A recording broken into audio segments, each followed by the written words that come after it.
Yang best tadi pegawai datang, Samsul Debat sampai pukul apa? Dia tanya aku.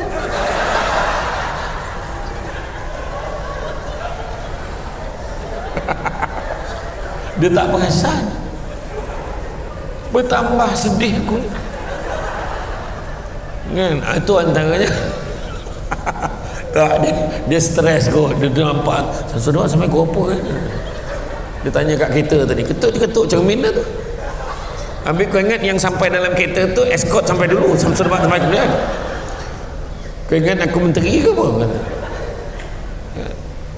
Depan mata ni kan. Lepas aku pun tak tahu nak respon macam mana. Kejap lagi sampai kot kata. Kan, alhamdulillah banyak peristiwa kakek. Assalamualaikum warahmatullahi wabarakatuh. Alhamdulillahillazi arsala rasulahu bil huda wa dinil haqqi liyuzhirahu ala dini kullihi walau karihal kafirun walau karihal musyrikun walau karihal muslimun. Subhanaka la ilma lana illa ma 'allamtana innaka antal alimul hakim. Rabbi shrah li sadri wa yassir li amri wa hlul 'uqdatam min lisani yafqahu qawli. Alhamdulillah, syukur kepada Allah Subhanahu wa taala, segala puji bagi Allah Tuhan sekalian alam. Salat dan salam ke atas junjungan besar Nabi Muhammad sallallahu alaihi wasallam. Masih banyak diucapkan kepada puan pengurusi acara yang berusaha Puan Ainu Syam binti Haji Ramli, Ketua Pengarah Kraftangan Malaysia, yang berusaha Puan Sa'diah binti Haji Mat Dahri, Timbalan Ketua Pengarah Operasi, yang berusaha Encik Abdul Halim bin Ali, Timbalan Ketua Pengarah Pembangunan, pegawai kanan dan kiri, tuan-tuan dan puan-puan yang dirahmati Allah sekalian. Alhamdulillah. Perempuan ni semua bos-bos, laki pun susu tiga kan, tak apalah kan, tahniah lah kan atas kepimpinan di sini. Dan saya nampak alhamdulillah yang hadir pada hari ini, saya dengar desas-desus nak sangat jumpa Samsul Debat. Tapi poin kau duduk jauh nak duduklah rokek sikit kan, dengan harapan balik orang tak perasan kan. Tapi itulah, alhamdulillah, syukur sangat-sangat yang pada hari ini dapat kita bersama di dalam majlis ilmu yang mana Nabi sebut, barang siapa yang mengikuti jalan-jalan ke majlis ilmu, maka Allah akan anugerahkan kepadanya jalan-jalan ke syurga. Amin, mudah-mudahan. Dan hari ini kita cerita tentang nak stay ke atau nak hijrah. Suka hati lah kan, macam tu kan. Bila orang tanya soalan macam tu kan, nak stay ke nak hijrah, suka hati lah ayat. Kenapa lah suka hati lah? Sebab kita kena tepuk dada tanya iman kita. Kalau tanya betul-betul kat diri kita, rasa-rasanya boleh ke kita berhijrah? Soalannya, boleh atau tidak kita berhijrah? Boleh atau tidak? Soalannya. Kadang-kadang ada orang tu bukannya dia tak nak berhijrah, bukan tak nak berhijrah, tapi dia tak faham apa maksud hijrah, dan malahan dia rasa hijrah dah ni, dia katakan hijrah itu yang ada staff dia berhijrah daripada satu department ke satu department, perangai macam tu lagi. Tu yang bos appointing tu, duduk sini pun macam tu, duduk sini macam tu, hijrah dah tu. Tapi yang tak berubah adalah perangai, sikap, mungkin macam tu kan? Macam contoh lah kan, program hari ni kan, saya terpaksa lah berhijrah. Cara saya ceramah, saya kena duduk. Samsul Debat ni dia tak selesa duduk sebab dia tinggi, dia rasa macam menyangkung dia duduk ni kan? Dan kalau ditanya lah Samsul Debat nak duduk ke nak berdiri kan, kalau berdiri tu dia lain energi dia, contoh kan, lain energi dia. Tapi tak apalah, kita sesuaikan. Lain kali pun campang yang tua-tua sikit, bagi dia duduk. Saya muda lagi, insyaAllah boleh lah berdiri, insyaAllah kan. Selagi boleh berdiri, saya berdiri ceramah. Satu lagi, jangan percaya dengan internet ya. Kalau saya bila dengarnya Samsul Debat ini dilahirkan di kampung Aidedali Jempol, Aidedali dia terus jam Jempol, mesti internet. Mintakan PA saya Syamsul Bahar dilahirkan di kampung Aidedali Batu Kikir, Jempol Negeri Sembilan. Batu Kikir tu tinggal kan, itu je. Kalau pengacara majlis dia sebut Aidedali Jempol, internet ni kan. Lagi satu tarikh lahir jangan sebut, sensitif kan. Jadi hari ni apa maksud hijrah kan? Hijrah macam mana saja gurau yang masjid kan. Budak-budak sekarang bukan nak tanya, semua cek internet, sikit Google tu lah kan. Percaya sangat dengan maklumat internet tu kan. Macam-macam desas-desus pasal Syamsul Bahar kan. Macam kan. Tapi apa maksud hijrah? Apa maksud hijrah? Hijrah ni maksudnya adalah dikatakan sebagai perpindahan daripada satu tempat ke tempat yang lain, berubah dari satu tempat ke tempat yang lain. Dan bila sebut tentang penghijrah, masing-masing akan terbayangkan penghijrahan yang paling popular yang kita tahu, yang masyhur kan, iaitu penghijrahan Nabi Muhammad sallallahu alaihi wasallam dari Mekah ke Yathrib ataupun namanya Madinah pada hari ini. Itulah penghijrahan yang semua orang akan terbayang, terfikir di benak fikiran dia. Tetapi Nabi juga sebut tidak ada lagi dah penghijrahan selepas Fathu Makkah. Nabi kata tak ada lagi dah penghijrahan. Yang ada cuma niat dan jihad. Itu Nabi sebut. Tak ada lagi dah penghijrahan yang tu lagi, tak ada. Yang perubahan yang ada sekarang ni niat dan jihad. Itu sebabnya yang kita cerita pasal awal-awal tadi tentang orang kena tukar-tukar department. Dia tukar tempat, tapi bukan itu yang penting sekarang ni. Yang penting perubahan sikap kita. Contohlah, dah biasa duduk dekat kraft tangan HQ, dah duduk dekat KL, tiba-tiba dihantar bertugas di negeri-negeri tertentu, di daerah-daerah tertentu yang mungkin kurang fasilitinya berbanding di sini. Kita tak boleh banyak cekadak, kata pembondo tempat ni penuh, tak ada apa, tak ada. Tak, kita kena adapt dengan suasana, maka itulah sikap dia. Nabi waktu diperintahkan oleh Allah untuk berpindah, untuk berhijrah ni, Nabi waktu peristiwa Isra dan Mi'raj, ya, sebelum peristiwa hijrah berlakunya peristiwa Isra dan Mi'raj. Pada ketika itu Jibril dah tunjuk dah, wahai Muhammad, kau nampak tak tempat dia tu, ni Bukit Tursina, ni Baitul Laham, kau nampak tak tu, itulah dia Yathrib yang mana tak lama lagi kau akan berhijrah ke sana. Allah akan perintahkan kau berhijrah ke sana. Jadi Nabi dah dapat idea. Itu sebab bila ada orang cakap Nabi berhijrah ni sebab Nabi ni jadi pelarian, Nabi lari, tak tepat, tak betul cerita. Nabi berhijrah sebab apa? Sebab Allah suruh. Jadi makna kata perubahan menjadi lebih baik itu sebenarnya memang Allah suruh. Memang Allah suruh. Jadi nak stay ke? Tak boleh stay, kena hijrah. Kena hijrah. Jadi bila Nabi diperintahkan Allah untuk berhijrah, Nabi tidak, tidak. Dengan tahap puak kafir Quraisy dah standby, semua nak bunuh Nabi. Kan? Kau pergi berhijrah wahai Muhammad, adakah Nabi jawab, orang ramai nak bunuh aku ni, Allah lek-lek lalu. Minggu depan kau tunggu godoh sikit, tunggu dah okey lain clear aku hijrah. Tak. Bila Allah suruh tak bertangguh hijrah. Kalau kata Nabi lagi, kan, kita tengok Nabi berstrategi sebelum nak keluar daripada Mekah ni, sebab jalan-jalan keluar semua dah dikepung. Luar rumah Nabi pada ketika itu dikelilingi oleh tentera-tentera kafir Quraisy, dah standby nak tangkap, nak bunuh Nabi. Dalam persidangan ketua-ketua kabilah kafir Quraisy dah bersetuju 100 ekor unta untuk kepala Muhammad. Bayangkan, dah ada upah yang lumayan. Siapa yang dapat tangkap bunuh Muhammad, kita bagi 100 ekor unta.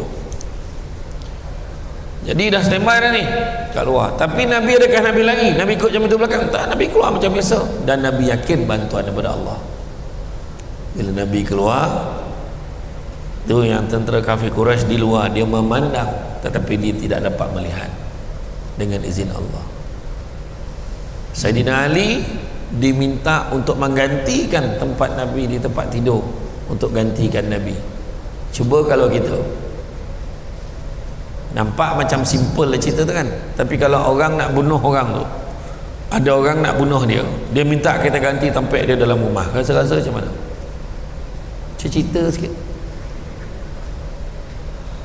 Contohlah kita punya ni kita punya ketua pengarah keras tangan Malaysia, ada orang nak pukul dia gini, dengar-dengar orang cari dia, ada orang nak pukul I, you menyamar jadi I dalam bilik, agak-agak tolong cerita sikit. Siapa yang sanggup ganti ketua pengarah? Tolong angkat tangan.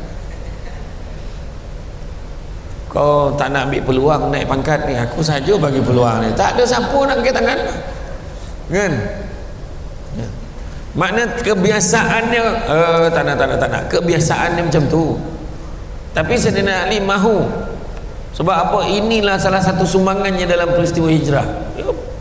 Masuk.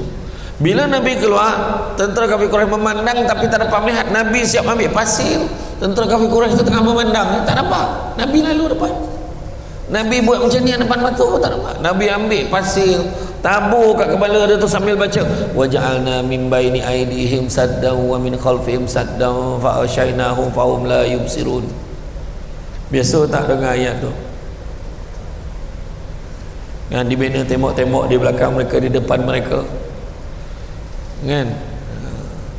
Apa afala yubsirun, ada kenapa tapi dia tak dapat melihat. Bayangkan tu. Ada orang cakap baca ayat ni kalau nak elakkan speed trap. Masuk ya highway, waja'alna min baini aydihim saddan wa min saddan fa ashayna fa hum la yubsirun. Insya-Allah. Kono juga ustaz kata. Kono juga maknanya polis tu dah baca dulu. Dia baca dulu jadi dia nampak kita tak nampak dia. Kan polis tak mengaji, dia mengaji tu. Kan? Jadi kemudian Nabi keluar, Nabi masuk, Nabi naik ke Gua Sur. Sebab semua jalan-jalan sepadan dah ditutup, tentera kafir Quraisy standby nak tangkap Nabi. Nabi masuk ke dalam Gua Sur ni dengan bantuan Allah. Ada sarang labah-labah, ada sarang burung dekat situ kan, seolah-olah tak ada orang masuk. Baru ni nak beritahu bantuan daripada Allah. Jadi kalau macam tu Nabi lari tu, tak, Nabi strategi kat dalam tu. Sebab Nabi tak terus keluar, Nabi duduk dekat dalam Gua Sur tu, orang heran mana dia pergi.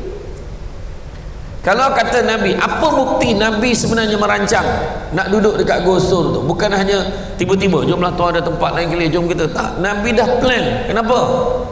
Kenapa cakap macam tu? Saya nak tanya, masa zaman tu dah ada handphone ke belum? Belum. Ada Sayyidina Abu Bakar telefon, Asma, lapar pula rasa, kau tolong hantar makanan dekat aku ni. Aku dengan Nabi ada lepak dekat Gua Sur ni, tolong hantar. Tak ada. Maknanya dah diberitahu mereka akan tunggu kat situ dulu 3 hari. Bayangkan Sayyidatina Asma menghantar makanan menaiki bukit. Siapa dah pernah pergi umrah, pergi haji, tahu Gua Sur tu kedudukan dekat mana kan? Tahu kan? Gua Niyah pun tak pernah pergi ustaz. Tak apalah, siapa yang pergi umrah, pergi haji dia tahu. Kalau kita tengok dekat atas tu, bila dekat sana, Sayyidatina Asma binti Abu Bakar, anak kepada Sayyidina Abu Bakar, menghantar makanan dengan tahap. Naik bukit bukan macam sekarang. Orang naik Gua Sur dah siap dah, denai-denai tangga tu dia dah siapkan dah untuk kita naik ke atas. Tapi dulu tak ada tangga, dan Sayyidatina Asma pergi hantar makanan dengan tahap dia mengandung syarat 9 bulan. Bayangkan, itu namanya pengorbanan. 3 hari kemudian ada maklumat-maklumat disampaikan, dan kemudian Nabi pergi berhijrah mengikuti jalan yang dipandu oleh Abdullah bin Uraikid. Walaupun dia bukan Islam, Tapi Imam Manu tunjuk jalan sebab dia yang pandai selok belok jalan, dan jalan yang dilalui oleh Nabi bukanlah jalan yang biasa dilalui oleh manusia biasa. Apa pengajaran kat situ? Nak bagi tahu, nak berubah bukan senang, susah, kan? Bukan senang. Nak ajak duduk depan ramai-ramai bukan senang. Tu duduk belakang ya. Makin lama makin penuh belakang. Nengok Samsul debat macam tu. Bos satu ngau tu kan. Tapi tetap duduk belakang mempertahankan prinsip. Walau apa pun yang saya sebut sekarang, semua orang tak berganjak, nampak? Sebab prinsip kan. Agak lah macam tu. Itu adalah benda pertama yang perlu dihijrahkan. Kan? Duduklah situ, ni contoh ya, duduk situ. Jadi mana kata, tapi yang tengah-tengah ni tak apalah, dia dah penuh-penuh kan, masih lagi tak nak duduk depan tu kan, prinsip kan. Tapi tak apalah, macam saya sebut tadi, jalan yang dilalui bukan jalan biasa, bukan jalan biasa, bukan mudah untuk berubah. Sebab itulah bila saya ceramah dekat ada satu sekolah tu, saya nampak dekat, kan dia banyak tulisan-tulisan kan, ilmu itu jambatan hati lah, macam-macam lah kan. Satu perkataan yang menarik perhatian saya, betulkan yang biasa, biasakan yang betul. Itu pun ramai yang kena ubah kan. Kadang-kadang bila dah terlampau biasa buat benda tak betul tu rasa betul. Yang itu yang kita kena buat. Jadi Nabi ikut jalan bukan jalan yang biasa dilalui oleh manusia biasa, menunjukkan betapa sukanya perubahan ini nak dibuat. Jadi itu adalah merupakan sebab hijrah itu pengorbanan kan. Hijrah itu perjuangan, pengorbanan, berkorban. Cuba tiba-tiba dapat surat kan, staf kelas tangan ni anda dikenaki untuk berpindah kan, bertugas ke ke kawasan, contohnya kelas tangan mana tu ada cawangan di Ulu Tembeling contoh, okay, Pahang Ulu Tembeling entah. Surat tu mulalah sampai surat rayuan kepada Puan Ainusyam binti Haji Ramli. Adapun dengan ini saya memohon penangguhan perpindahan sekurang-kurangnya 30 hari bagi menguruskan beberapa urusan yang belum diselesaikan. Macam kononnya lah, konon wahal dalam tempoh 30 hari itu cari kabel lagi besar lagi supaya boleh batalkan perpindahan itu. Sebab dia dah selesa. Kadang-kadang kita rasa macam tu ya. Macam saya dulu lah, saya pun dulu jadi pengarah undang-undang, legal advisor, merangkap penasihat undang-undang kan. Saya ada 80 orang penguasa bawah saya ada 10 orang bailiff, saya ada 10 orang pembantu takbir, saya ada 2 PA, seorang India, seorang Melayu. Bila dah terlampau selesa, rasa takut nak tinggalkan. Boleh ke aku keluar ni? Boleh ke aku ni nak buka bisnes sendiri, buka konsultan ni? Boleh ke aku ni bekerja ni tak ada gaji bulan-bulan ni? Boleh ke? Kan? Sebab dah terlampau selesa. Ayat Pak Ngah saya dia kata apa? Kau kalau kau nak keluar, kau cek dulu kaki kau sebelah dah ada kat luar ke belum? Dia kata. Makna kena ada persediaan pula, kajian yang mendalam. Tapi dalam kisah Nabi ni kita yakin dengan Allah tidak ada perlu kajian. Kalau Allah dah tentukan tu yang terbaik, just do it lah kan? Tu yang terbaik, yakin dengan Allah. Maka Nabi pun berhijrah. Bukan senang berjalan kaki kan, kejap-kejap saya bawa kakak depan, kejap-kejap saya bawa kakak belakang, escort Nabi, nak jaga keselamatan Nabi. Sampai di Kuba, Nabi bina masjid kan, dengan hasil kudrat Nabi sendiri. Kemudian dah sudah tu Nabi teruskan perjalanan. Bila sampailah nak sampai ke Yathrib ni semua orang excited. Kenapa semua excited? Sebab Nabi nak sampai. Nabi terkenal dengan akhlaknya, dengan budi baiknya, dengan kelembutannya. Contohnya uswatun hasanah, contoh ikutan terbaik. Mana mungkin orang tak excited nak jumpa dia. Macam hari ni lah orang excited nak jumpa saya. Tu yang duduk jauh tu kena lagi tak faham tu kan. Tetap dengan prinsip duduk situ, betul lagi hujung lagi bagus kan. Contoh lah kan. Dia dah makin keras dah tu, tak apa, kejap lagi mudah-mudahan adalah perubahan sikit-sikit kan. Ni cuba ni dah 3 kali aku try dah ni, tengok dah 3 kali dah kan. Jadi makna kata termasuk yang tengah ni kena tengok dia bertukar tak turun ke bawah. Dia tengok ni prinsip kan. Jadi makna kata perubahan. Bila sang Nabi sampai je bersyairlah mereka kan. Mereka bersyair sambut Nabi. Tala'al badru alaina min saniyatil wada' wajaba syukru alaina mada'a lillahi da'. Saja melenggok-lenggok lagi sebab sadap pula sound. Nampak kan bunyi dengan iya.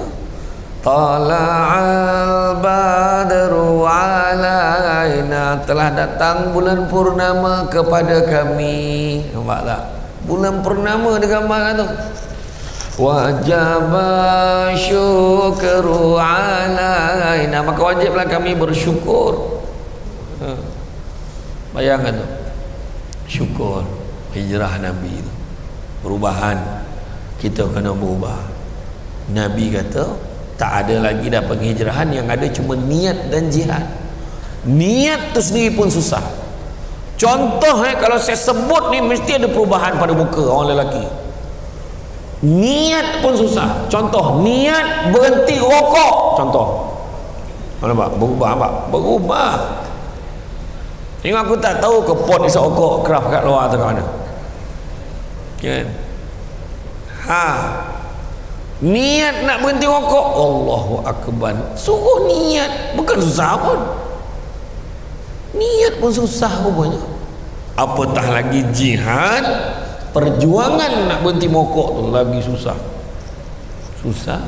Saya faham, bukan senang nak berhenti rokok pada orang yang dah biasa merosakkan diri dia. Ayat macam tu ya, macam bukan payah benar kan. Jadi saya pernah jumpa sahabat saya seorang, dia isap rokok 30 batang sehari puan. 30 batang sehari. Dia jenis yang habis tu disambung. Bila makan dia, habis buang, sambung. Isap rokok, habis sambung. Jadi cadangan saya, kalau ada yang cuba nak berniat lah, iaitu kalau dah biasa 30 batang sehari tak apa, biar ada seminggu 30 batang sehari, minggu depan 29 batang sehari, minggu satu lagi 28 batang sehari, minggu satu lagi 27 batang sehari, minggu satu lagi mati. Contoh, biarlah kita mati dengan tahap sedang berusaha nak berhenti rokok. Itu nasihat saya. Cakaplah macam mana pun, entah ada tu alasan dia dah bercakap yang sini ke kat belakang. Yalah, nak berhenti lah, kita berhenti lah. Memang tak apa, semua malaikat catat tu. Belum pernah lagi kajian menunjukkan seokok mendatangkan protein dalam badan kan. Ni cakap tu orang ni, tanpa kita sana kita belum cerita lagi tu. Yang kita isap rokok tu, kita umur-umur hasap tu, tiba-tiba pergi kat budak-budak, pergi kat orang lain yang tiba-tiba dan perlahan merosakkan jantung dia apa semua. Allah Ta'ala tanya, wajib tanya akhirat besok, wajib tanya kan. Hati-hati. Tu sebabnya dah mula, kenapalah tajuk rokok pula ni, skip lah, buat tajuk lain, hijrah kot. kan. Ini sebagai contoh hijrah, berubah daripada buruk kepada baik, baik pada lebih baik, lebih baik kepada lebih baik. So, sesungguhnya manusia ini berdosa, kata Nabi, dan sebaik-baik manusia yang berdosa adalah bertaubat kepada Allah.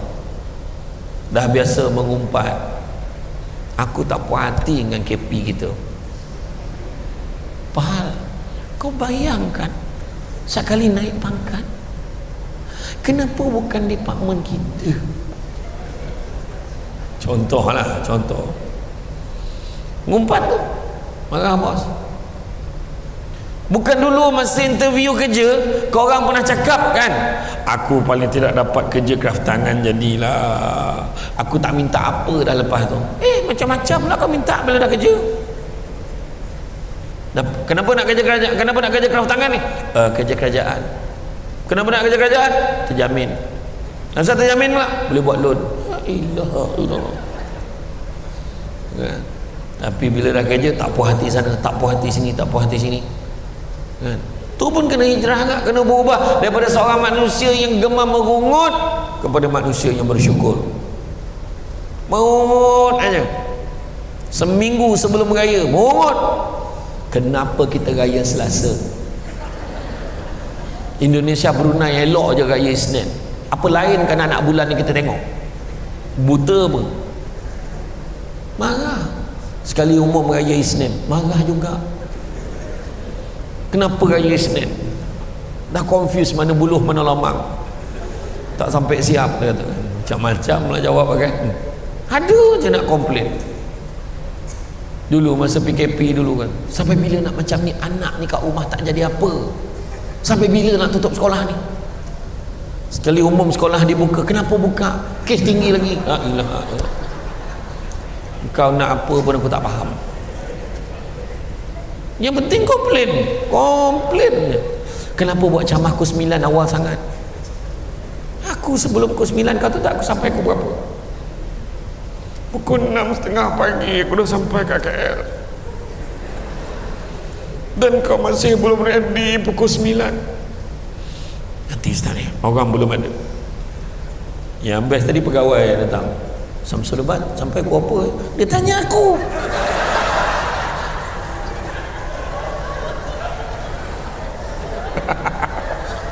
Dia tak perasan. Bertambah sedih aku ni kan. Itu antaranya. Tak, dia stres kot. Dia nampak Samsul Lebat sampai pukul apa kan. Dia tanya kat kereta tadi, ketuk cermin tu.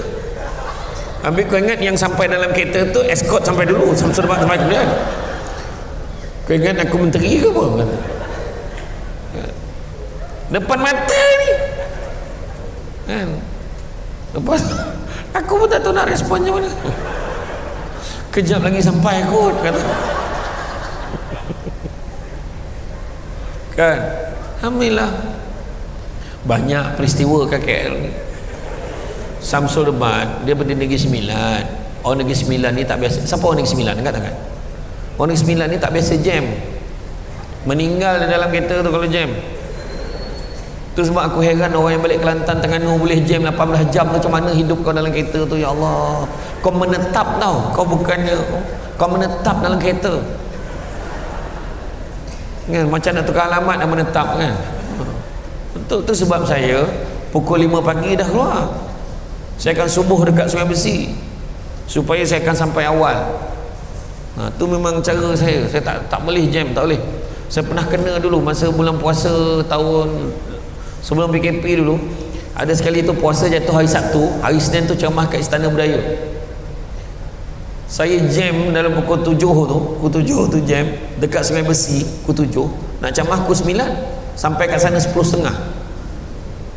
Saya tanya, macam mana kau boleh hidup kat sini? Saya katakan kan, orang boleh hidup kat KL ni. Lepas tu dekat Conley pula tu, Conley kan. Lepas tu 2 minggu lepas saya ceramah, mentang-mentang lah naik kereta kecil tu, dia tanya tadi Samsul Lebat sampai bila. 2 minggu lepas pandai no, saya ceramah dekat UTM Jalan Semarak.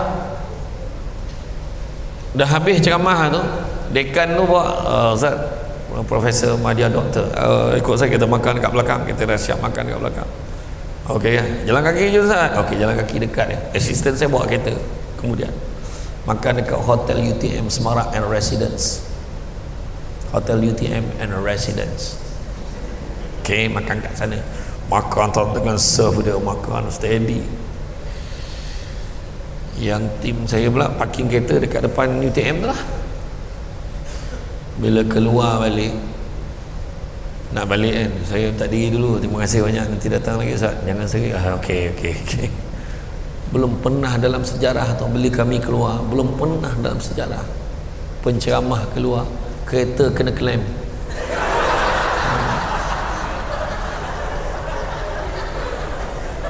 Kau bayangkan tu, apa yang patut aku rasakan? Kau bagi idea sikit macam mana nak rasa. Tapi bertabahlah wahai hati, ini sikit sangat nak dibandingkan penderitaan yang dialami oleh Melur untuk Firdaus kan. Jadi sabar. Ceramah dekat untuk syarikat TM di Kuantan, saya ceramah di hotel butik Kuantan, gerak awal pagi, nampak berselumak kereta kotor. Saya cakap dengan asisten saya berdua je kan dia, kopi basuh lu kereta ni, lepas tu kau datang balik sampai kat lobby hotel. Cakap macam tu, saya turun, dia pun jalan. Orang TM tu cakap, steady Ustaz jauh-jauh datang naik Grab, oi kereta aku tu. Iya pun itu, rupa-rupanya dengan kereta kecil ni kita boleh menilai masyarakat macam mana dia memandang kita. Sampai saya okey je. Agak-agak Samsul Debat sampai bila? Kau bayangkan. Kan? Aduh, jadi bahan pula. Tapi tak apalah, bagus lah, tambah experience. Yang penting perubahan, kita kena berubah. Sebab hidup manusia, matlamat dalam hidup kita 3 perkara. Pertama, apa kita nak kejar? Kejarlah apa yang disebut sebagai hidayah. Mana hidayah? Mana hidayah? Mana hidayah? Hidayah, angkat tangan. Mana hidayah? Kau jangan tak mengaku. Mana hidayah? Oh tu hidayah. Hidayah dah kahwin belum? Dah kahwin. Suami dia pun belum tentu lagi ada hidayah, walaupun nama isteri dia hidayah. Contohlah, maksudnya macam tu lah. Kadang-kadang nama dia sendiri hidayah, belum tentu lagi ada hidayah. Mungkin ada pada nama, tapi hidayah ini nak jadikan kita supaya dapat boleh bezakan mana yang buruk, mana yang baik. Orang yang tak ada hidayah, benda buruk rasa baik, benda baik rasa buruk. Datang dengan ceramah, duduk depan rasa buruk. Kau duduk lagi situ. Banyak kali keempat aku ingat kan. Kawan kat bawah dah cina, turunlah. Tak, dia akan stay situ. Kau jangan risau, kau tak payah bagi signal, dia akan stay situ. Dia cakap turunlah. Tak, prinsip kan. Dia benda buruk rasa baik. Macam contoh, pergi masjid, pergi surau, tak nak lah kawan cakap apa pula. Dia fikir apa orang cakap. Betul tak? Dah tahu dah ada ceramah Samsul Debat hari ni, semalam 2 hari lepas dah tahu. Yang dia buat, weh, kan ada ceramah Samsul Debat, kau pergi tak? Kalau pergi sesama tau. Kalau tak pergi sesama. Sedang nak jawab dengan Puan Ainu nanti. Jadi jangan aku tak pergi, tiba-tiba kau pergi pula. Kau jangan. Dia takut macam tu. Berjemaah. Mbak, ni semua duduk dengan halaqah masing-masing ni. Bukannya duduk dengan kawan-kawan baru. Tu dengan kawan dari selesa geng minum ni pun tu juga. Tu 4 orang tu. Geng minum dia tu. Betul ke tak? Kau duduk setelah aku kacau kau sampai sudah. Kau duduk. Selagi kau tak duduk depan, kacau. Tapi betul. Benda buruk rasa baik, benda baik rasa buruk. Kalau tak ada hidayah, petunjuk daripada Allah. Ada orang cakap, kenapa kau tak berubah? Belum dapat petunjuk. Suka cakap. Ya. Apa maksud petunjuk kat orang kita ni, orang Melayu? Bukan orang Islam, nak apa maksud petunjuk kat orang Melayu? Aksiden, kereta terbalik, dia hidup lagi. Tu petunjuk tu. Dia punya faham macam tu. Belum sampai seru dia kata. Kereta terbalik, mujur hidup lagi, kau mampu ya? Saya cakap. Sebenarnya petunjuk ni kita kena cari, ubah diri kita ni. Bila dah disebut berulang kali kan, berubah. Faham?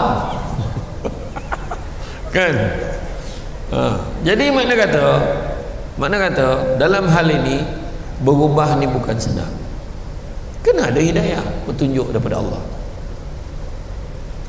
Macam contohlah, minta maaf ya kak, ada orang dia free hair, kau bertudung lagi elok, cantik, sopan, lu dapat petunjuk lagi. Apakah Al-Quran belum cukup jadi petunjuk? Apakah Al-Quran dan hadis belum cukup untuk membimbing kita? Itu yang selalu orang tanya soalan yang susah tu kan. Pada bulan Ramadan dia tanya, Ustaz betul ke orang yang dikatakan orang yang tak bertudung ni maka sia-sia jadi puasa? Yalah, benda-benda wajib yang Allah suruh buat kita tak buat, maka apalah nilai puasa kita? Tentulah maksud dia. Bukanlah kata sia-sia langsung tak ada pahala. Mungkin ada pahala, tapi yang kita buka tu, yang kita dadahkan tu, tu belum cerita ada orang tu kadang-kadang dia tak menjaga dengan betul aurat. Lelaki pun sama, pergi masjid, pergi surau, tiba-tiba main takraw, main bola kan, dia punya seluar santak sampai ke kangkang tu kan, nak tunjuk otot-otot kaki. Pergi ke apa, pergi ke gym, tunjukkan badan berketak-ketak, tunjuk dengan pusat sekali, tunjuk ke orang. Contohlah kan, ada orang macam tu. Bukan cakap perempuannya, lelaki pun. Pertama, hidayah. Kedua, kejarlah maghfirah, keampunan daripada Allah Subhanahu Wa Taala. Minta ampun. Melainkan kita boleh cakap, alhamdulillah Ustaz, saya setakat bulan, dah masuk bulan Ogos ni, belum ada dosa lagi dah. Tolong angkat tangan siapa yang rasa dia belum ada dosa, tolong angkat tangan. Cakap macam tu pun berdosa dah, salah. Tadi saya lalu tadi, bukan saya tak dengar, orang mengumpik saya tadi, tapi saya maafkanlah, saya siap tadi. Tingginya tinggi weh, saya dengar tadi, saya maafkan lah. Bila buka emas duduk dalam TV nampak tua kan, wah hajar betul, tapi saya maafkan lah, saya maaf. Baru ni saya ceramah dekat Sarawak, saya kebetulan singgah makan pagi tu dekat restoran Laksa Sarawak tu. Saya keluar, ada seorang perempuan non muslim tegur saya, ambil gambar boleh? Boleh, tapi tak salah orang ke? Tak salah, Adi Putra kan? Saya kata bukan. Kau salah orang yang bukan, saya kata. Ya Allah, betul, saya berlari masuk dalam bilik air nak tengok tang mana.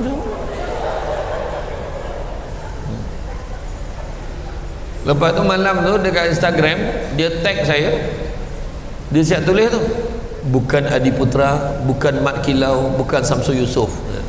Agaknya dia tengok malam tu baru perasan bukan. Bayangkan tu.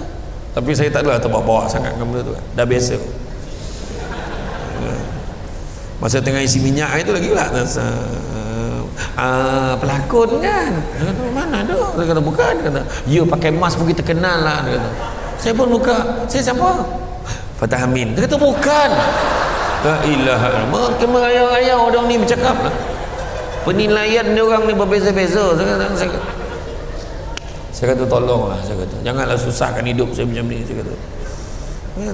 Tentulah, tapi makna kata balik semula tadi, kita memang berdosa, minta ampun dengan Allah.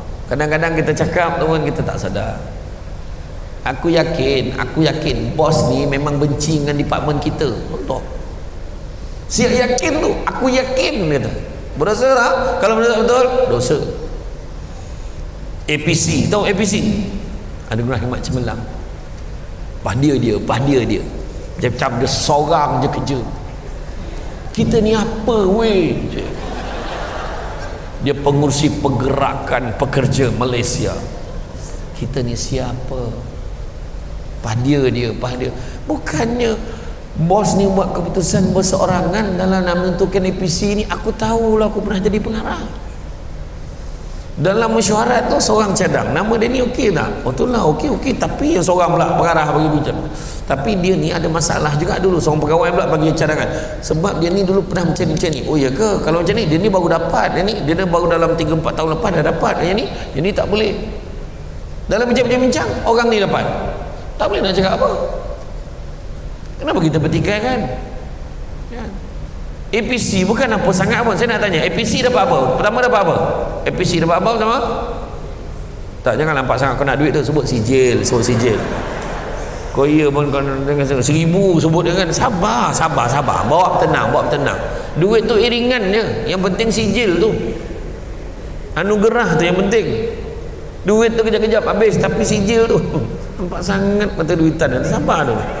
Sijil, kemudian duit iringan RM1000, betul tak? Banyak ke 1000? Tak banyak. Mana bagian HR ni? Dia je duduk depan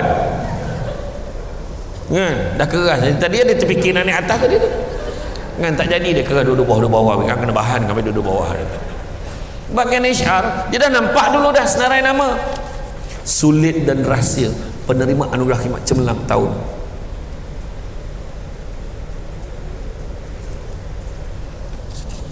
Hello, kau nak belanja aku apa?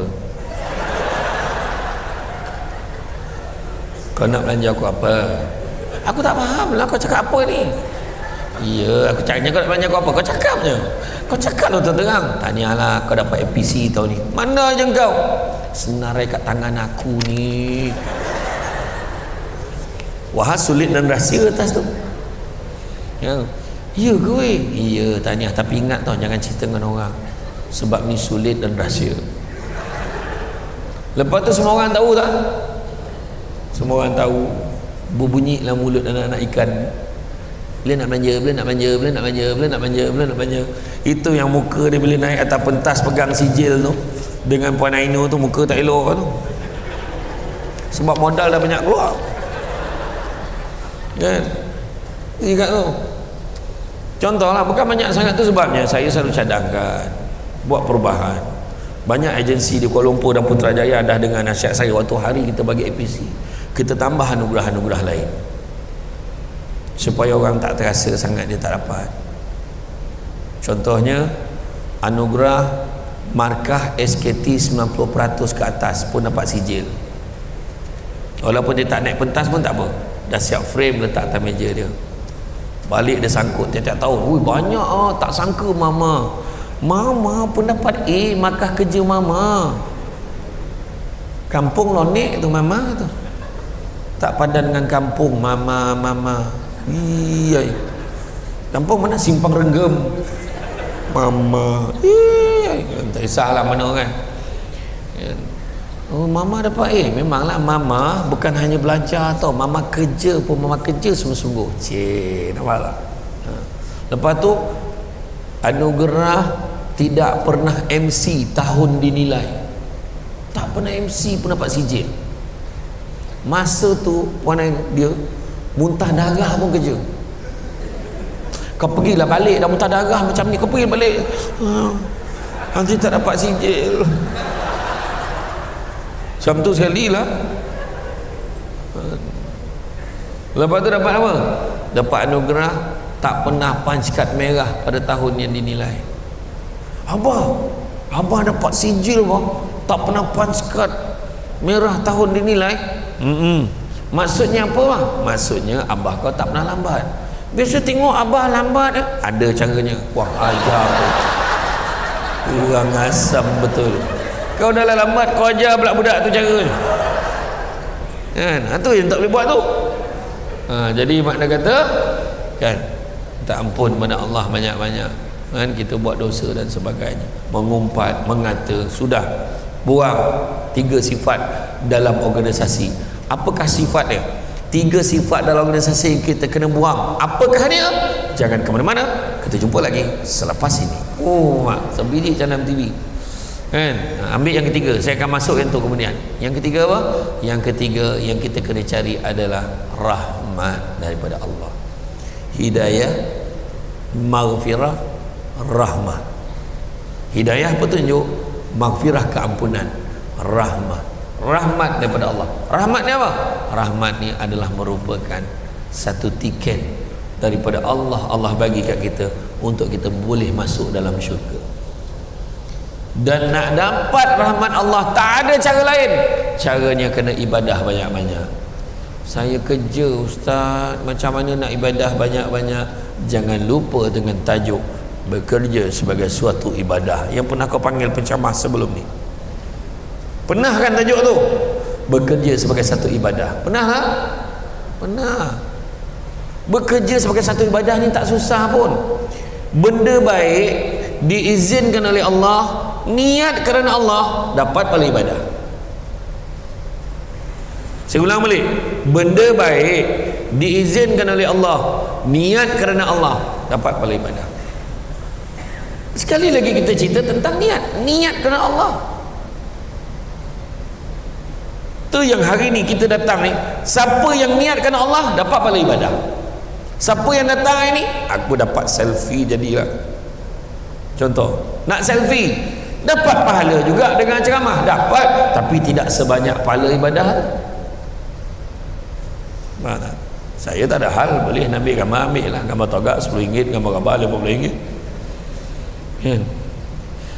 Saya tengok orang bergambar dengan sini bersungguh. Ada satu makcik dekat Rompin tu, kita bergambar ramai-ramai, yang lelaki duduk, yang perempuan berdiri, makcik-makcik tu berdiri kat belakang, tengah bergambar, tutap, tiba-tiba makcik tu bersuara, free size, kata dengan makcik tu, pula free size pula makcik, yang macam ni itulah, itu freestyle makcik. Tapi dia confident ni, kau tahu. Ada seorang makcik yang dekat masjid kan, keluar daripada telekung, tak padan dengan tu, ambil gambar tu. Bayangkan tu, dahsyat betul. Nah, tapi saya tak boleh lupa ada satu pakcik dekat Mersing. Ustaz, kita selfie boleh ustaz? Boleh. Dia tarik saya, dia keluar tapak tangan. Ustaz, saya simpan dalam hati falsafah, pakai tapak tangan, saya simpan dalam hati. Dia kata apa? Ustaz, simpan gambar dalam handphone sampai masa kena format Ustaz, tapi kalau simpan dalam hati, ingat sampai mati. Falsafah. Ya. Dia menghargai saya tu, hargai, rapat, datang dekat, macam tu. Daripada orang yang duduk jauh, dah 5 kali dah aku sebut macam tu kan. Tapi itulah dia, ya? Kejar rahmat Allah supaya kita dapat masuk dalam syurga. Beribadah banyak-banyak. Contohlah, katalah saya kan, saya sama dengan Cik Abdul Halim, dengan beberapa pegawai lelaki yang duduk belakang. Wah cik, kalau ikut pegawai kat belakang tu pun, dia pun nak duduk kat standar kayu belakang kan. Tapi kami ni dengan lelaki-lelaki belakang yang depan ni, kami tubuhkan satu persatuan. Kami nak bantu ibu-ibu tunggal seluruh jalan Conley, contohlah kan, ibu-ibu tunggal seluruh Kuala Lumpur. Kami fokus, anak yatim pun tak tolong, memang ibu tunggal je. Fokus betul lah. Dan kami namakan persatuan kami ini Pertubuhan Lelaki Prihatin, PLP, Pertubuhan Lelaki Prihatin. Benda baik, bantu ibu tunggal, caranya betul, pergi hantar bantuan, hantar ramai-ramai. Dan yang ketiga, niat kerana Allah, dapat pahala ibadah. Tapi kalau dalam hantar-hantar bantuan tu ada seorang tu niat, aku dapat ambil gambar, upload dalam media sosial ni, jadilah, maka dia dapat pahala mungkin, tapi tak sebanyak pahala ibadah. Ataupun caranya tak betul, tiba-tiba Cik Abdul Halim kata, semua sama debat dengan semua, untuk rumah yang last ni you all tak payah pergi, saya cover. Wah, apa hal? Rupanya ibu tunggal yang terakhir tu bukan kaleng-kaleng, muka dia sikit-sikit macam Luna Maya dengan Maya Karin. Patut dia tak ajak kita weh, kan? Contoh. Jadi benda tu mendatangkan fitnah, tak boleh. Tak, Cik Alim tak dia tak macam tu. Ni contoh nak bagi faham. Macam Robin Hood kan, Robin Hood kan, katalah dia masuk Islam, nama dia Robin bin Hood, katakan dia nak tolong orang susah, bagus. Tolong orang susah, bagus. dan dia katalah dia niat kerana Allah, alhamdulillah. Tapi caranya dia mencuri daripada orang kaya, tak boleh, tak diizin oleh Allah, dapat dosa lagi dah. Dalam Islam matlamat tak pernah menghalalkan cara. Jadi perubahan yang kita nak buat hari ini adalah berhijrah, berubah menjadi lebih baik. Yakin dan percaya kita sentiasa ada ruang dan peluang untuk menjadi lebih baik. Kita jangan selesa dengan kedudukan kita sekarang, jangan. Sentiasa improve diri kita. Manusia tidak berubah bukan kerana mereka tak nak berubah, tapi ada kalanya mereka tak nampak sebab kenapa dia perlu berubah. Aku okey je lah, apa masalah kau? Okey apa aku duduk belakang ni? Okey apa? Walaupun aku tak ke depan 6 kali dah berubah, tak adalah, duduklah situ kan. Ayah mana? Nah, maksudnya kita rasa kita selesa, kita rasa kita okey, kita ego, tak boleh ditegur, kena ubah. Bak kata satu pepatah Cina, woman, tak ada, tak apalah, tak payahlah dalam bahasa Cina kan, tapi dalam bahasa Melayunya dia sebut apa? Orang yang menegur saya adalah guru saya, orang yang memuji saya adalah musuh saya. Kita hari ni terbalik, suka dengan orang puji kita, orang tegur kita, kita tak boleh terima. Ini sikap yang kita kena buang. Dan 3 sifat yang banyak merosakkan organisasi. Sifat yang pertama adalah sifat tamak. Buang sifat tamak dalam organisasi, buang. Kita tamak macam mana pun kita takkan dapat kaya dekat sini. Terus terang saya cakap, minta maaf jangan kecil hati. Korang takkan kaya duduk kat kerah tangan. Korang takkan kaya duduk di sini. Dengar tak saya cakap? Korang takkan kaya. Tapi dengar tapi tu. Tapi Nabi pesan, anak-anak Adam kalau diberikan 2 lembah emas, dia akan minta lembah yang ketiga. Tak pernah cukup. Jadi kaya tu sendiri pun tak jelas. Kaya tu apa? Banyak duit. Banyak mana? Cakap banyak mana? Katalah tiba-tiba Puan Ainu dia umumkan, ni contoh lah, contoh, ni bukan betul-betul, ni contoh tak, saya ulang banyak kali ni, contoh. Puan Ainu gembira sangat tengok Samsul debat hari ni, maka dia buat pengumuman, ni contoh. Puan Ainu sebut, dengan ni sebabkan saya gembira Ustaz Samsul debat sudi datang ke tempat kita, dengan ni saya umumkan semua yang hadir hari ni, terutamanya yang duduk depan. Contoh. Kita akan bank in kan ke dalam akaun masing-masing sekurang-kurangnya RM500,000 seorang. Contoh, kau jangan tuntut tau, contoh. RM500,000 seorang. Saya nak tanya, banyak ke tak banyak? Banyak ke tak? Saya tanya. RM500,000 masuk dalam akaun kita tiba-tiba sebelum jam 5 kita akan bank in kan? Banyak tak banyak? Banyak. Pada kita banyak. Untuk orang yang bekerja makan gaji, kita akan rasa banyak. Saya pun akan, banyaknya RM4,000. Silap-silap akan ada orang jumpa, Puan Ainu, terima kasih atas duit tu, cuma saya maklumkan Puan Ainu, ni sebab berhenti kerja. Berhenti terus. Dapat RM500,000 berhenti. Saya ingat saya nak mulakan hidup baru, saya nak kejar impian saya. Sebab apa? Sebab kita rasa RM500,000 banyak. Tapi ada orang kat luar sana garu kepala, aduh, kenapa bang? Duit dalam bank tinggal 10 juta, kau tak rasa nak bunuh kau orang ni? Itu cakap. Sebab dia dah biasa ada 100 juta dalam bank, beli tinggal 10 juta tu dia rasa tengah teruk sangat. Itu manusia. Ada seorang orang kaya ni saya jumpa, saya ceramah kat rumah dia. Agak mahal rumah Datuk Seri ni, tak ada lah. Masa saya beli dulu murah lagi Ustaz, masa tu baru 4 juta. Aku salah tanya ke dia salah jawab? Dia cakap baru 4 juta tu belum cerita dah seorang Datuk Seri lagi. Bukan Datuk Seri, Datuk ni. Saya camah kat rumah dia bagi saya rasa ada satu kopok. Sedap tak Ustaz kopok? Sedap lah tu. Itulah isteri saya pun cakap sedap. Tu yang kita orang beli kilang. Apalah kau beli kilang dia? Apa mulanya kau beli kilang tu? Kalau sedap kau beli banyak, bagi semua orang hasil, sudah lah. Kasar betul cara kau. Macam kau makan kat restoran tu sedap, kau beli dengan toke-toke tu, kau beli contoh tu, apa teruk sangat. Tapi itulah bahasa orang kaya. Dia bukan melagak, tak ada apa-apa duit kat dia.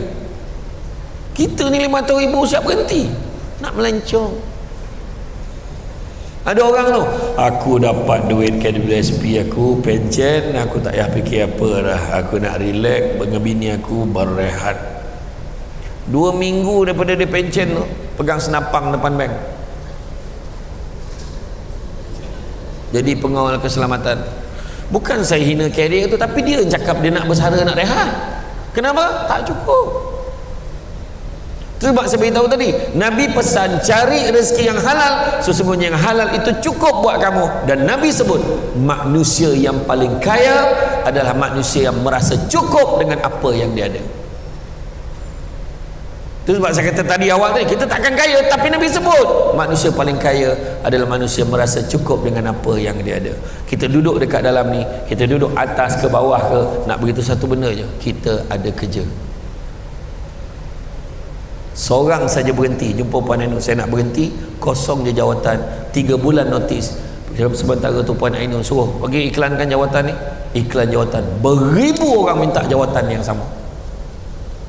Wahal jawatan tu hanya memerlukan qualification SPM sahaja minimum.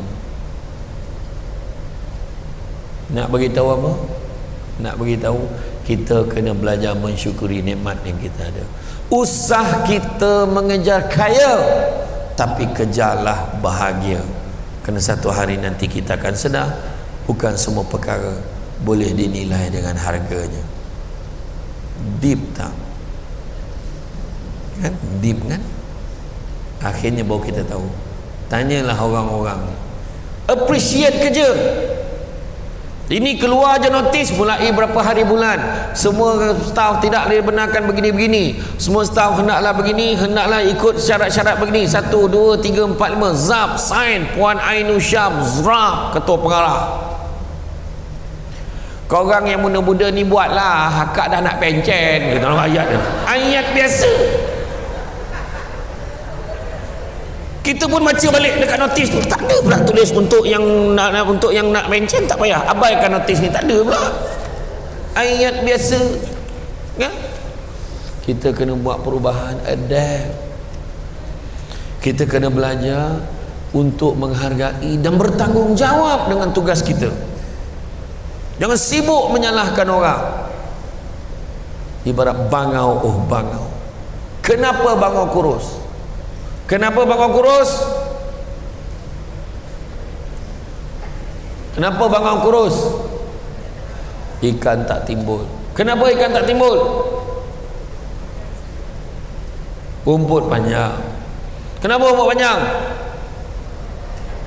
Kerbau lembu tak makan. Kenapa kerbau lembu tak makan? Perut sakit. Kenapa perut dah sakit? Makan nasi mentah. Kenapa nasi itu mentah? Kayu api basah. Kenapa kayu api basah?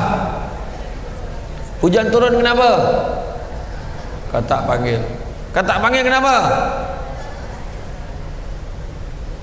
Puan Ainul Syam. Mereka ingat lagi lagu tu.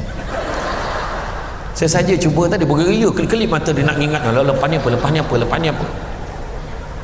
Kau boleh jawab dengan tahap jawapan tu tak logik pun kau jawab juga. Sejak bila hujan turun sebab katak panggil, kau cakap dengan aku? Begitulah lurusnya staf kerah tangan ni. Bila aku tanya jawab saja. Tapi betul lah, tapi sebenarnya lagu tu nak mengajar apa? Nyalahkan orang. Tapi dalam ramai-ramai tu ada seekor binatang yang bertanggungjawab, namanya ular. 3 kali dia ulang jawapan dia, orang tak tanya apa dah. Memang makanan aku. Dan hujung tu jawapan dia ada sambungan dia, dipadamkan oleh Jabatan Arkib Negara. So what? Dia kata. Itu nama dia tanggungjawab. Kita kenapa tak siap file ni? Dia ambil file saya. Kenapa kamu ambil? Dia bagi. Kau bagi kenapa? Dah diminta. La ilaha illallah. Pening kepala. Itu sebab anak-anak kita ikut perangai kita menyalahkan mak ayah. Kenapa hisap rokok? Ayah hisap. Kenapa sekolah sini? Mak suruh. Semua nampak tak? Buang sifat tamak dalam pejabat. Kedua, buang sifat sombong, berlagak. Jangan melagak. Tak ada benda pun kita ni. Samsul Debat naik Azia je, tak ada lagak-lagak apa. Tak kecil hati pun, walaupun orang tanya agak-agak bila Samsul Debat sampai. Tak ada apa, okey je, okey je, tak adalah saya marah. Tak ada, okey. Ada juga orang tak kenal aku banyak. Kan tentulah kan, tak, memang tengok depan-depan lain. Jiran saya dulu tu, jiran kat rumah lama saya dulu, dia tengah siram pokok dengan saya pun berbual-bual ni. Dia boleh tanya saya, bang, ada tak orang cakap muka abang sebiji camah-camah dalam TV tu? Saya kata, siapa lagi lah muka macam aku tu? Dia kata, siapa bang? Alah, yang cakap Negeri Sembilan tu lah, yang tinggi-tinggi sikit tu. Samsul Debat ke? Ha, Samsul Debat. Bang, saya lah Samsul Debat. Kau nak gurau agak-agak lah. Dia tu, bayangkan tu kan? Tak ada apa, dunia semua tu pilihan tak lah kan. Jangan kita rasa kita naik Azia ke, kita naik kereta besar, orang tahu ke kesusahan kita apa? Biarlah hidup kita. For your information, Azia is my favorite car, you know. I have no problem at all. I'm okay with it. Cakap orang putih kan, okey je. Tapi orang perempuan kadang-kadang dia tak boleh susah dengan suami. Susah sama-sama, senang sesama dengan suami, boleh ke? Kau orang cakap aja. Asal mana perempuan pun banyak korban. Kau cakap, saya tak nak naik motor, please, tudung kedut. Tudung tu lebih penting daripada bersama dengan suami naik motor, susah hujan basah bersama. Betul tak orang lelaki? Tudung kedut. Naik kereta daripada rumah sampai ke Conley,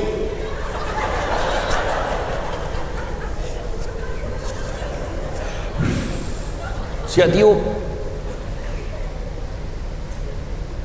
Abang rasa kita naik motor lah, jimat sikit sayang. Abang, tudung. Tak boleh ke? Boleh bang, naik motor pun okey. Habis nanti tudung sayang kedut. Abang jangan risau, saya pakai anak tudung je. Saya pakai helmet, tudung saya sangkut kat hanger. Okey bang, jalan. Waktu terlelap sampai kat graf tangan, abang tengah hanger bang, tudung tadi mana?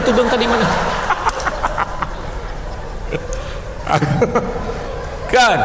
Susah sesama, senang sesama. Contohlah. Iya.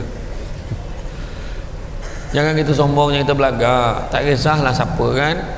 Saya ni alhamdulillah, ramai orang ingat saya, tak apalah. Jangan sombong kan, jangan sombong. Tak ada ke mana pun. Sombong dengan apa? Sombong dengan, pertama, isteri I pandai masak. I tak main lah makan kat kedai ni. Besok tu sama dengan kita makan kat kedai. Kau faham? Isteri I meninggal malam tadi, makan dengan kita, meninggal.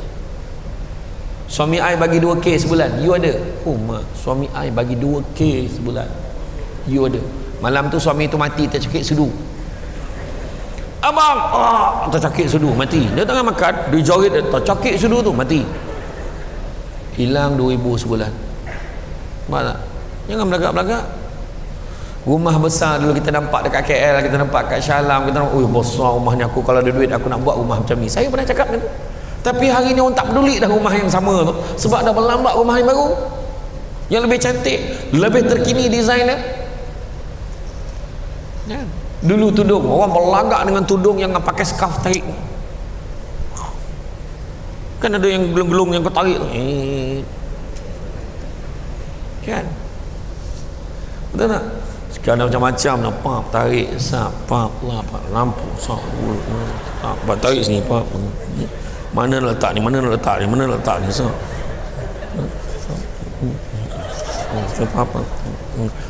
Lepas tu pap, oh dia ada. Tepi tu ada melambai sikit. Dia punya buka, dia punya tembak, dia punya lilit besar betul tudung tu. Buka-buka jadi kanopi. Agak macam tu lah. Punya seri azab pakai tudung. Yang jenis sarung pula. Yang jenis tu ada letak zeng depan. Biar dia keraskan atas dia, zeng. Senang kalau hujan, hujan weh, hujan. Dia tahu hujan. Agaknya lah kan. Agak macam tu lah. Kan? Berapa lama? Sekejap je. Tak payah nak belagak-belagak. Tak ada benda pun. Motosikal berapa lama baru? Seminggu yang paling lama. Kereta besar cantik kereta kau berapa lama? Kan? Tiba-tiba dah ada baru. Kan? Tiba-tiba dah ada HR baru kan? Saya tak nak sebut je nama dia sebab dia tak taja camah kita. Kan dia akan ada baru handphone baru beli yang baru dah keluar baru lagi. Itu dah ada teknologi. Sementara tak sah belagak kan. Begitu juga pangkat kedudukan. Oh dia dulu ketua pengarah tu. Weh, tiba-tiba dekat surau tu. Kenapa tu? Pencet. Saya lah tu. Kan pernah jadi pengarah. Dah dekat pesara dah. Puan Ainu, saya tunjuk je dia dekat hotel dapat 10%. Sementara tak payah kita sombong. Dan yang ketiga, buang perasaan dengki. Dengki ni bahasa Melayu, bahasa Arabnya hasad. Penyeteruknya di Malaysia ni dua-dua pakai. Hasad, dengki. Ada je benda tak puas hati dengan orang. Lawakan tudung dia. Aku pun ada lah. Dengki tu. Lawanya tak ada lah. Mana dia lawa tu. Ada tu pula. Dengar-dengar dia dapat naik pangkat. Entah apa dijilat dah bos tu. Mesti ayat tu keluar. Dengar-dengar anak dia dapat semua A SPM. Macam anak dia seorang pandai. Dengar-dengar dia beli kereta baru. Tak mana dia curi duit tu. La ilaha illallah. Tak boleh ke cakap benda-benda yang baik. Dia dengar-dengar dia beli kereta baru. Alhamdulillah besok dapat kereta tumpang kan. Tak payah bayar, tak payah apa bawa tidur, tak payah minyak pun dia jaga. Alhamdulillah. Servis pun tak payah jaga. Yang penting dapat naik sama. Dia rajin tumpangkan orang tu. Dapat kita naik kereta sedap. Dah. Settle. Dengarnya anak dia SPM dapat semua A kan. Alhamdulillah. Ada juga anak-anak staff kita yang pandai kan. Mungkin tak? Dengar-dengar dia naik pangkat. Alhamdulillah. Boleh minta tolong. Sebab papa boleh minta tolong dia. Okey apa? Bila orang lain dapatkan kegembiraan, sepatutnya kita gembira sama. Bukannya kita petikaikan. Cuba kalau kita dapat kelebihan, orang petikai, tak kecil hati. Nampak? Percaya hikmah tu. Tanam tabu di tepi rumah, cabut ubi sampai ke akar. Kalau hidup penuh dengan hikmah, selaut garam terasa tawar. Sampai tak salin pantun. Bukan senang sekali-sekala keluar pantun. Okey, betul. Dengar-dengar Abang Haji tu kahwin. Abang Haji mana yang kat jalan apa tu lah? Siapa? Alah Abang Haji umur 85 tu. Biarlah dia kahwin. Dia kan dah lama seorang. Kau tak dengar habis cerita ni. Weh, kenapa? Bini dia umur 25. Sampai ke lantai bibi. 85 kahwin dengan 25. Tak buntang mata kau. Tapi cuba cakap baik. Alhamdulillah ada isteri yang tegap boleh jaga dia. Mulut tu jahat aja. Malam pertama mati tu. La ilaha illallah. Cuba elok sikit cakap. Aduh. Kalau tak puas hati sangat, cuba tanya yang isteri tu. Kenapa yang kau suka sangat dengan Abang Haji tu? Bukan dia dah banyak umur ke? Saya tak tengok rupa parah, saya tengok hati. Pertamanya kan 25 tahun. Pertamanya kan dia baik, dia romantik. Ambil kau romantik orang tua tu, dia pandai gurau. Dan setiap kali saya marah dia, dia tak pernah balas balik. Dia ada pakak, tak terang nak balik apa kan. Contohlah kan. Kan? Tapi bukan orang sini lah, tempat lain lah. Jadi makna kata kita ubah, insya-Allah. Sebenarnya dalam hal ni kita cerita ni tadi, nak stay atau hijrah, sudah tentunya yang terbaik adalah berhijrah, berubah. Dan berubah bukannya berubah. Kita tengok Nabi tadi apa? Berstrategi. Kita pun kena strategi. Aku nak berubah, aku nak capai grade yang lebih baik dalam kerja ni. So kenapa? Sambung belajar. Sambung belajar. Dalam masa yang sama, mungkin dalam masa yang sama kita banyak kerja. So apa buat?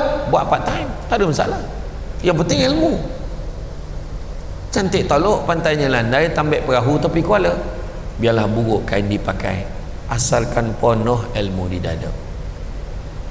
Kain songket benang sutera, lilit sebelit buat selempak. Ilmu yang banyak jadi cahaya, walaupun sikit menjadi terang. Belajar. Saya sendiri pun proses belajar. Sentiasa nak tahu benda-benda baru. Kan? Jadi insya-Allah dengan kita membuat perubahan demi perubahan sikap dan sebagainya, mulakan yang senang-senangnya. Dia nak berhijrah ni jangan terus buat, aku ingat aku nak terus jadi ni, tak boleh. Kita kena buat peringkat-peringkat. Contohnya dalam bab solat, dulu aku tak solat, kali ni solat. Aku solat tapi mungkin tak betul, belajar. Aku dulu solat tapi lewat, solat awal waktu. Solat awal waktu tapi semayang seorang, lepas ni semayang berjemaah. Dulu semayang berjemaah tapi habis bagi salam terus balik, kali ni tunggu zikir dan doa. Kita sentiasa boleh improve. Jangan bagi alasan kata tak nampak sebab kenapa berubah. Macam mana nak berubah? Sikit-sikit berubah. Contoh dalam ceramah ni, paling senang ambil perubahan yang mudah dulu, iaitu duduk depan, jangan duduk belakang. Contoh dah 6 kali ya, jangan kita penuhkan. Jadi sebab bila contoh kalau you all paling tidak you all compress macam tu, dia punya senang. Saya tak payah nak pandang saya pandang situ je. Dan fokus pada ceramah tu lain. Macam tu lah. Dan begitu juga kita buat perubahan apa? Perubahan dari segi mungkin kita mencatat apa yang disampaikan. Mungkin sebab apa bila point betul juga benda tu boleh ambil. Tapi saya tahu kenapa yang semua tak catat. Boleh tengok balik Ustaz dekat dalam Facebook, saya faham. Bagi aku jawab dulu sebelum kau jawab. Dan apa pun berubah menjadi daripada buruk kepada baik, baik kepada lebih baik, lebih baik kepada lebih baik. Itu sebenarnya. Ada beza menjadi manusia dengan menjadi manusia yang baik. Ada beza. Ya? Ingat tak masa kecil-kecil dulu mak kita pernah cakap, kalau kau nak jadi orang kau belajar. Mak kita semuanya dulu, kalau kau nak jadi orang kau belajar. Kita pun tertanya-tanya, selama ni aku bukan orang ke apa? Rupanya maksud orang tu sejajar dengan apa Nabi sebut, khairun nas anfa'hum linnas. Sebaik-baik manusia, manusia memberi manfaat pada orang lain. Kerja dekat karaf tangan, jangan sekali-kali bila orang tanya kerja kat mana, karaf tangan je. Jangan seolah-olah kita pandang rendah pada kerja kita. Saya kerja dekat Jabatan Karaf Tangan Malaysia. Saya di Kuala Lumpur di Jalan Kaolai.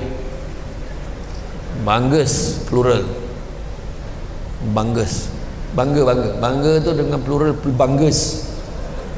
Sebab apa bangga? Sebab kita ada peluang untuk berkhidmat pada orang. Rupanya kraft tangan ini dipelihara. Berapa ramai orang kat luar sana, orang susah yang hidup dengan kraft tangan dan bergantung harap kepada kajian dan juga eksplorasi yang dibuat oleh Jabatan Kraft Tangan untuk bantu mereka jadi lebih baik lagi. Itu juga adalah merupakan hijrah. Kita selalu suruh orang berubah, tapi perubahan yang paling baik, ubah diri kita sendiri terlebih dahulu.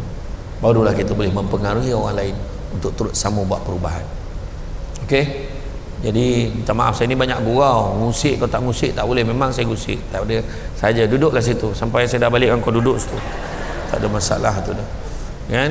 Jadi apa-apa pun saya nak petik beberapa kata-kata. Saya ulang tadi dan saya tambah. Ada Nabi sebut, anak-anak Adam kalau diberikan 2 lembah emas akan minta lembah yang ketiga. Ingat tu, tak pernah cukup. Kedua, Nabi sebut, carilah rezeki yang halal itu cukup buat kamu. Ketiga, Nabi sebut manusia yang paling kaya adalah manusia merasa cukup dengan apa yang dia ada. Keempat, jangan kamu pandang kecil. Nabi kata, jangan kamu pandang kecil nikmat itu, tapi pandanglah siapa yang memberikan nikmat itu. Begitu juga saya nak pesan, kita ni dalam hidup kita ni ada satu kata-kata yang menarik hati saya. Dia kata, kalau kau nak jalan laju, kau jalan seorang-seorang. Tapi kalau kau nak berjalan jauh, berjalanlah bersama-sama. Kata-kata balik nanti pegang tangan suami, abang, kalau abang nak jalan laju, abang jalan seseorang. Tapi kalau abang nak jalan jauh, kita jalan sesama, biar dia faham dalam hidup ni. Jangan fikir diri sendiri je, fikirkan kebersamaan. Begitu juga hidup kita ni adalah antara B dan D. B dan D. Untuk menjawab soalan nak stay atau hijrah, hidup kita ni antara B dan D, birth and death, kelahiran dan kematian. B dan D. Tengah-tengah antara B, huruf B dan D, di tengah-tengahnya ada huruf apa? C. Kita ada choice hidup yang macam mana yang kita nak jalani.